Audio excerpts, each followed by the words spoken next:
Thank you, Rita. Hello and welcome to Look North. On the programme tonight, a Yorkshire ADHD charity says it can't cope with the high number of people needing help. We're a small charity, we've got a handful of part-time staff and some very, very good willing volunteers, but we don't have the capacity to meet all of the demand. We'll speak to a woman whose life has been changed by getting a diagnosis and the right medication for ADHD. Also tonight, how's the job going? A year on from the general election, we catch up with some of our region's newest MPs. As England women prepare to defend their European title, we look at the impact the Euros has had on women's football in our region. Roll up, come and get your vegetables. School children from Bradford bring their homegrown fruit and veg to market. And after a pleasant enough day, there is some rain around over the next few hours, but what about the weekend? Join me for that all-important forecast.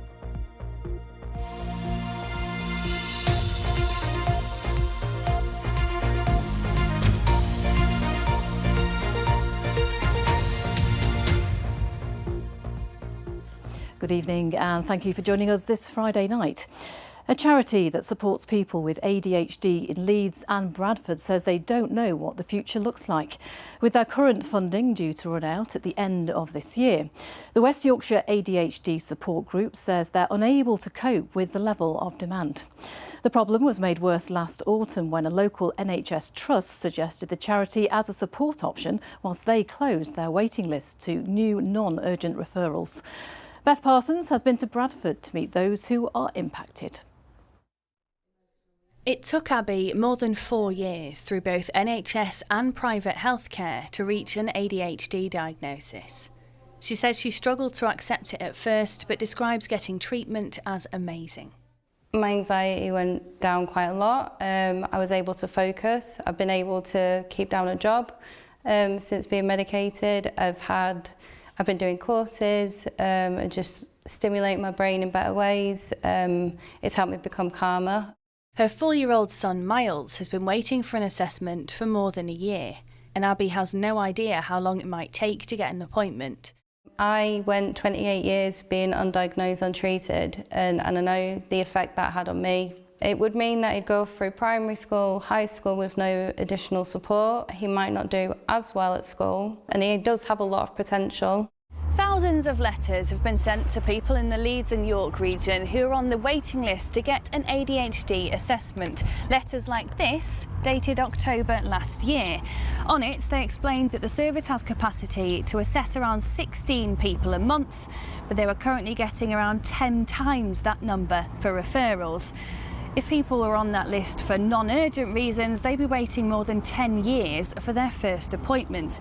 For that reason, the waiting list was temporarily put on hold, and instead, people were directed to charities like the West Yorkshire ADHD support group. We did get told about a week before that the letters were going out. We didn't know that we were going to be named on the letter as somewhere that could offer support though, so that was a shock to us on that first day when the phone started ringing off the hook. Can you handle the demand, the amount of people that are coming to you for support? Absolutely not. I mean, we were struggling anyway. We're a small charity, we've got a handful of part-time staff and some very, very good willing volunteers, but we don't have the capacity to meet all of the demand. The charity says if they can't secure more funding, they might not be here this time next year. A daunting prospect for people like Abby, who describes their support as a community when she felt isolated. It would heavily impact my life and my family's life. Miles at the moment's only 4. If in a few years he starts showing other behaviours and we've not got any support elsewhere, I wouldn't know where to turn. I've been desperate to get some kind of help since my daughter was diagnosed in 2022. I really feel like I need to be able to speak to parents who are going through the same experiences as me. Currently this is all we have. And it works incredibly well because we can make friends, we can socialise, we can network. So it works, it's brilliant, but more is needed, I think. In a statement, the Trust say they are continuing to work with partners to address extremely high levels of demand and an unsustainably long waiting list. And that wait continues. For the thousands of people due to get an assessment and for a charity hoping for funding and a future. Beth Parsons, BBC Look North. Now, it's been a year since Labour won the general election with a landslide victory. This was the political map of our region until 2024, dominated by the Conservatives. But at the election, that so-called red wall was rebuilt. Labour gained 13 seats. The Conservatives lost 15, with there also being wins for a Liberal Democrat seen there in gold and an independent candidate in Dewsbury and Batley. In total, 20 new MPs were voted in across the region, representing us in Westminster. Well, our political editor, James Vincent, has, of course, been following the new and old MPs all year. He managed to catch up with 4 of the newbies to ask them how their lives have changed and what they think of the first year of a Labour government. He started at a food club where the local MP was helping them pack bags. It's just been, it's been amazing. It's been a whirlwind, it's a roller coaster. Is this all part of the job then? Kind of carrying stuff, helping out, filling bags? Are these middle as well? Yeah, no, I mean, of course it is. I was homeless as a kid, you know. I know what it is like to live with absolutely nothing and how difficult that is. So, yeah, when I see the volunteers there doing their thing for the community, going along and helping them and supporting them for those 3 or 4 hours, I love that. Tell me about the emails, you know, you're getting. I mean, within 4 minutes of being elected, sort of 5 a.m. in the morning, within 4 minutes I had my first email. Within the first 100 days, I had about 10,000. People voted for you and you got a Labour MP back in this part of Doncaster. But then the next year, this year's local elections, they voted Reform quite strongly in Donny. What does Labour need to do to turn that around? So people vote with their feet, don't they? You know, and ultimately, the way that you turn things around is proof's always in the pudding, and people need to see things happening. The country's in such a state, it's taken a little while to get there, and it still will take a little while, but my plea is for people just to be that bit more patient, and you will see the difference it will make. It has been all sorts of weird and wonderful. You know, the work-life balance is definitely a tough one. I don't think there'll be anyone feeling much pity for us MPs though. Trying to do a supermarket shop is a new one. You get stopped all the time, but that's good. That shows that people know who I am. We're here to hold the government of the day to account, whoever it is. I expected that the Labour Party and the Labour government would disappoint people, but I didn't expect it to disappoint people this quickly and this fast. And that's really worrying. There have been fundamental missteps by some key cabinet members who just haven't read the room, haven't read the sort of backbenchers in their party, and haven't read the mood of a nation. After I got selected, I almost knew that I was going to win the election. I didn't tell anyone. I was absolutely honoured. I was on cloud 9, I was walking 10 foot tall, representing my community. We've got individual people really suffering in the 6th richest country in the world, and I'm hoping to try and help as many people as possible. I was sat on the stairs opposite the Chancellor during the budget. So that's when I realised I'm here and the Chancellor's 15 metres away and I'm listening to the budget and I'm going to have to vote on it. So, yeah, it really, really hit me then.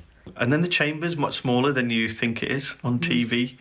But to sit there the first day, it was like, am I in a dream? Westminster or West Yorkshire? I think it's an easy choice, isn't it? Well, look around. Obviously West Yorkshire. Oh, well, you know, it's a good job. How are you feeling so far? What have you enjoyed? Everything. I don't think many people realise you go from being a normal person to then being a normal person with a weird job.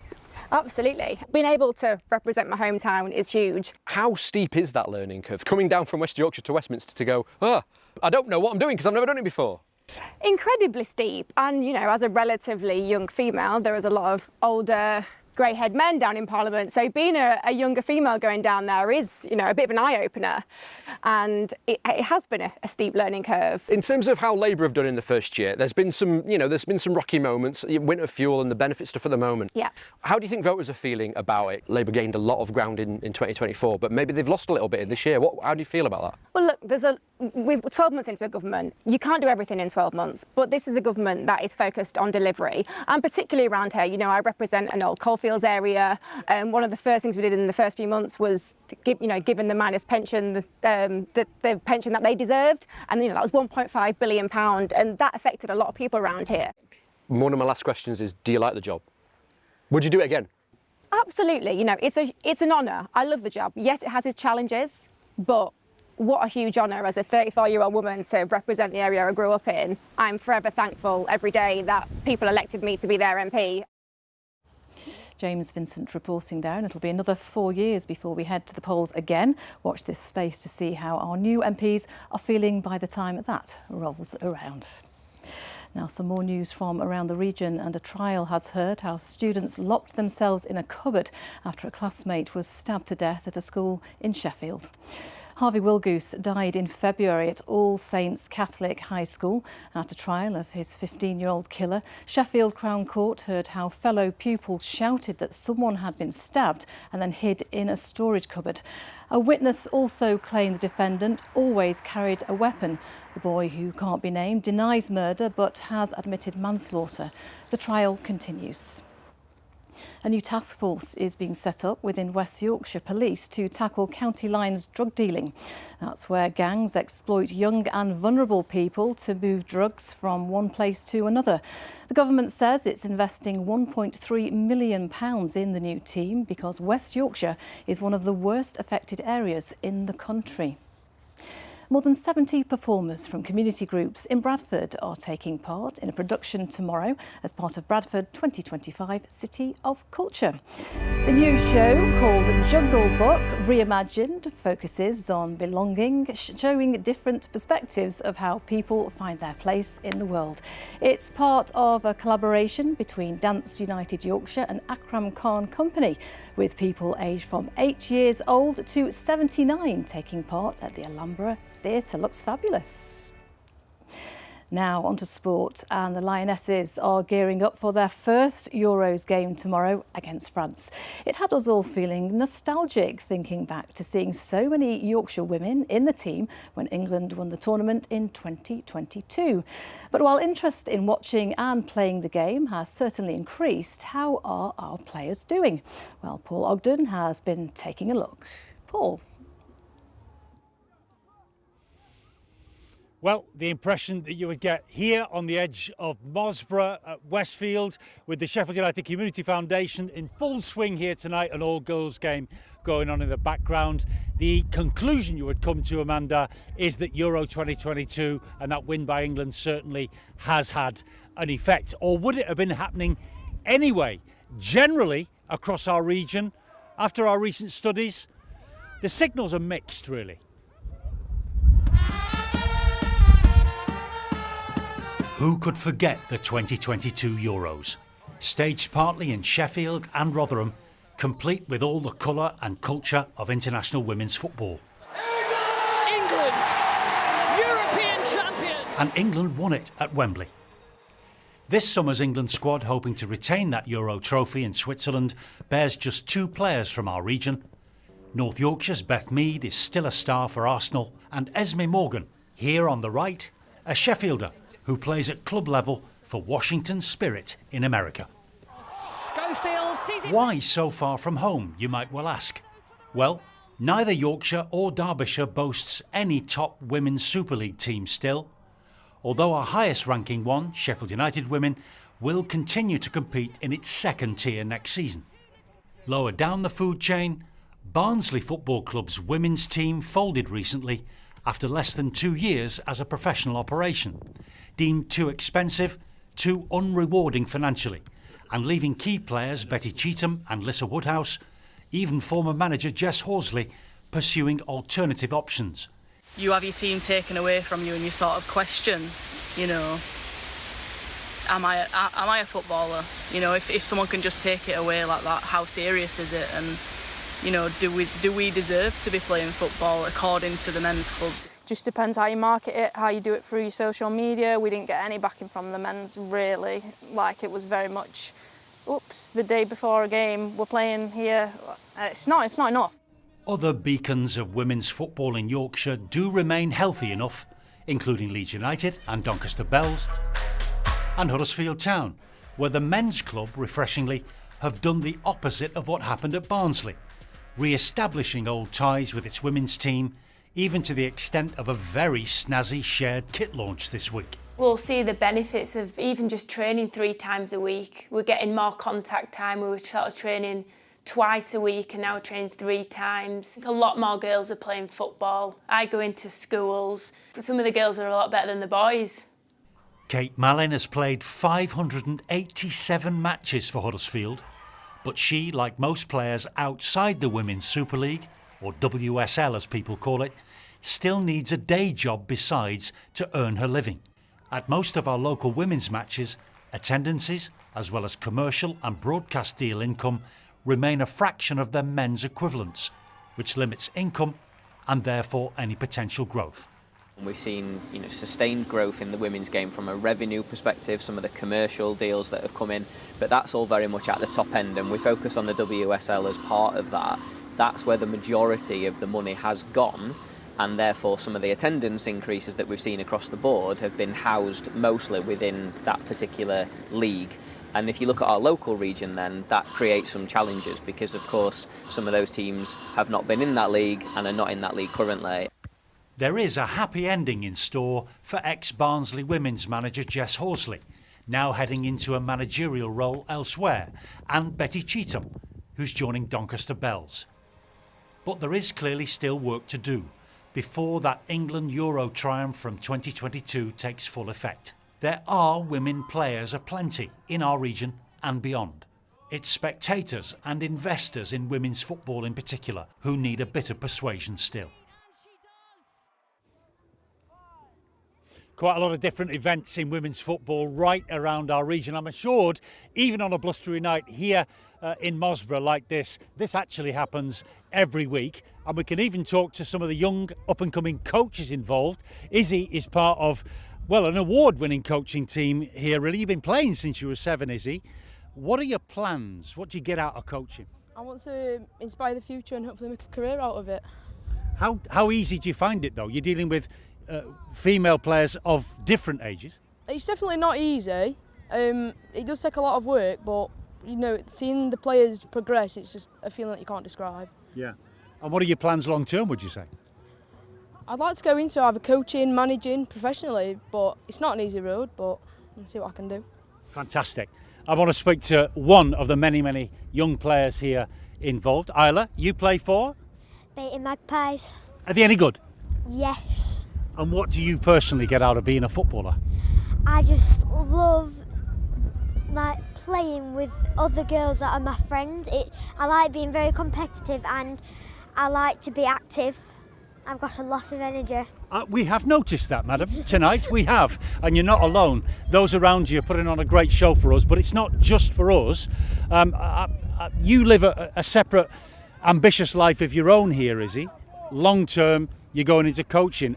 Do people pay much attention to England's progress coming up at the Euros? I'd say so. I'd say the last Euros had a massive effect on our session especially, and I think this one could have just as big an effect. Great. And we'll probably be able to gauge that. Izzy, thanks for making us so welcome here tonight. This is going on all evening, and I think we should come back here if England indeed do progress once they've started up against France tomorrow night in that tournament in Switzerland. There's certainly plenty of energy to make us welcome here. Back to you, Amanda. Fantastic idea, Oggy. It's a date. Now, getting kids to eat their greens is an age-old problem, but a project in Leeds is teaching them to grow their own in the hope it makes them keener to sample vegetables. Today, Year 5 pupils from All Saints in Richmond Hill became greengrocers for the day and took the veg they've grown on the school allotment down to Leeds Market. Abby Jaola went to meet them. There will be something underneath it. Yes, you're very proud of that one, Jonathan. The smile of a satisfied gardener. The pupils watched these vegetables grow from seed. They've lovingly tended the allotment here at All Saints Primary for months. They've had hands-on experience while they learn about healthy eating. We've been growing organic things to sell at Kirkgate Market. Chard, thyme, beetroot, potatoes, Broadway beans. The carrots, when I was pulling it out, it was huge. Some were small, but some were huge. The brown beans, before when I was picking it, it was very big. I really like every time you walk past the vegetable patch, you can see how much they used to be so small, and then suddenly you walk past again and you realise how big they are. I don't really like vegetables, but now I do. What are your favourites? Probably broccoli and carrots. Now that we're selling them, I feel happy because we've always had to grow these organic vegetables. Look at the size of these Broadway beans, well, also known as broad beans. The kids are preparing their freshly harvested produce, ready to sell it. I think being able to firsthand the experience to see the vegetables grow, and they've taken so much care. We've had such a lovely summer, but they've been the ones that have come in and said, we need to water, we need to have a look at them, we need to check up on all the things that we've grown. So that the excitement and seeing these products kind of grow, and yeah, it's just been amazing for them. Packing up ready to head off to Leeds Kirkgate Market, where the pupils will set up stall and sell their crops. It's part of the Food Matters project, where expert gardeners have helped pupils from 8 schools to grow their own veg. I think it's so important for children to know how to grow food, but most importantly where it comes from, and inspire them to actually eat healthily, because so many of the children that I've met through this, like, they have tried all of these different leaves and herbs and vegetables that they never would have tried before. There's been a steady stream of customers today bagging some homegrown greens. This scheme has not just taught the children about food, but has given them a whole new set of experiences. Selling to people walking by, and we're calling people to have a look. Some will come around and some are not interested, but that's fine.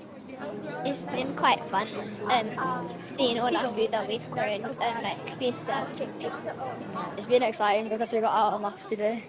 It's taught me that you shouldn't really eat the unhealthy things, and you should mainly eat the healthy things. The hope is this project will plant the seeds of a healthier future for these budding greengrocers. Abby Giola, BBC Look North, Leeds. Oh, fantastic effort, and anything to get out of maths, I'm with him. Now, finally, crime, news, comedy, gardening and sport. Whatever you're into, you can guarantee there's a podcast to match. This weekend, some of the biggest names in the podcasting scene are gathering in Sheffield for the Crossed Wires Festival. Our reporter Olivia Richfield has been along this afternoon. Well, normally you can only listen to a podcast, but this weekend in Sheffield you can actually see one being recorded. And right now at this moment, newscast with the BBC political editor Chris Mason is on in the old John Lewis building just over there. This is the Crossed Wires Festival, and earlier I spoke to the creative director, Radio 1's Greg James, and his guest for the evening, the legendary broadcaster Michael Palin. So podcasts and radio create incredible communities, really. And they find like-minded people and bring them together. And I really love the power of a podcast in particular, because it's a tribe, and you can go and hang out with your tribe, and it's an escape, and you can feel part of something, and it's just there when you need it. It's those little friends that make you laugh. And here you are bringing a new member into your tribe, Michael Palin. I think you've described him as a bit of a hero. Yes, absolutely. He's my... Cover your ears. I had to pay him for this, but it's good. Here's my #1 hero. I love this man. If Monty Python were around now, they would have a podcast. So that's why we brought Michael here, because he's the only man on planet Earth that doesn't have a podcast, but should. Think of all the grifters that have got podcasts, and think of all the great people that don't have podcasts. So tonight, for one night only, nobody expects the Michael Palin podcast, and that's what we're doing at City Hall. You grew up here in Sheffield. Do you Yes. still feel a connection to this city? Very much. I think a place where you grow up, you spend I spent the first 25 years of my life, really. My parents were based in Sheffield. That's where you take in your surroundings, the people, the kind of life they lead. Everything is sort of there before by the end of your teens. And so an awful lot of Sheffield and my memories of growing up and all that are in, cities with hills and stone walls and, kind of rather sort of nice bluff people like that. So I think London is just a place to work, which is great, and I love being there. But the roots are here and still are. Can I just ask you quickly, have you got any podcasts that you listen to, any favourite podcasts? Well, I listen to the cricket podcast that we've done together. So Michael's been a guest on Tailenders, our cricket podcast, And I do listen to The Rest is History, I know most people do, and Alistair Campbell's a neighbour, so I listen to that, not just because he's a neighbour, but just through I the think wall. they're quite interesting. Yeah, exactly. There are still tickets available at what they're describing as the UK's biggest podcast party, and many of the events are actually free, like this BBC Sounds Garden, which is here all weekend in the centre of Sheffield. Olivia, thank you very much. Lovely to see Michael Palin there. What a star he is. Now, speaking of stars, here he is, Mr. Paul Hudson. And I was at Roundhay Park this morning and we're saying the fields were just yellow. It was awful, so sad. I mean, it's really dry, isn't it? And actually, there's every chance we could be looking at another heat wave later next week into next weekend. July could well turn out to be a very warm and largely dry month. That said, it's raining out there in some places, but it's very welcome. Now, this is pretty interesting because this is barley. Looks to me, I'm no farmer, but it looks as though that's ready to harvest already, which is an indication to how warm, sunny and dry it's been. And this is a lavender field in Terrington near the North York Moors. And it's been a really, really good year for lavender. That's obviously weather related too. Now, if you've got any pictures you'd like to send in to me, the addresses are on your screen right now. X, Instagram and on the Weather Watcher website. Now, this weekend looks a little bit on the mixed side. Certainly in the Pennines tomorrow, there could be quite a bit of drizzle and low cloud. The best conditions in the east towards the coast. And then we've got another sort of little system. These troughs might encourage showers to break out. Not too many on Sunday. Rainfall amounts continue to be small. And then it's once we get through Monday, when there is a risk of a shower, it does look like high pressure will build back in. And later in the week, next week, we'll see temperatures rising to 27, 28 degrees. But a rare event. Look at that weather front. It's bringing some rain across the Pennines. There's some rain across eastern parts of Yorkshire at the moment as well. And that system will sink southwards, bringing a few millimetres in places, but nowhere near enough. By the end of the night, we'll see drizzle and light rain across the Pennines. It's fine further east with temperatures around 15 degrees Celsius. So tomorrow's high water times, nice day along the coast in Whitby at 12:34 tomorrow lunchtime. So west-east split tomorrow, further low cloud and drizzly bits and pieces across the Pennines, patchy rain for the Yorkshire Dales. Once you get away from the Pennines, it does look dry and there's every chance we'll see some bright or sunny spells coming through, especially for eastern parts of North Yorkshire, eastern parts of South Yorkshire. 24 in Doncaster is 75 degrees Fahrenheit. Sunday then rather cloudy, a few scattered showers, mostly fine on Monday. Then look at that through next week, becoming sunny and eventually quite hot. That's the forecast, Amanda. Good grief, it is getting hot indeed. It is indeed. Thank you very much, Paul. Well, we're both working this weekend, but if you have some free time, do have a lovely weekend. I'll see you again soon. Goodbye.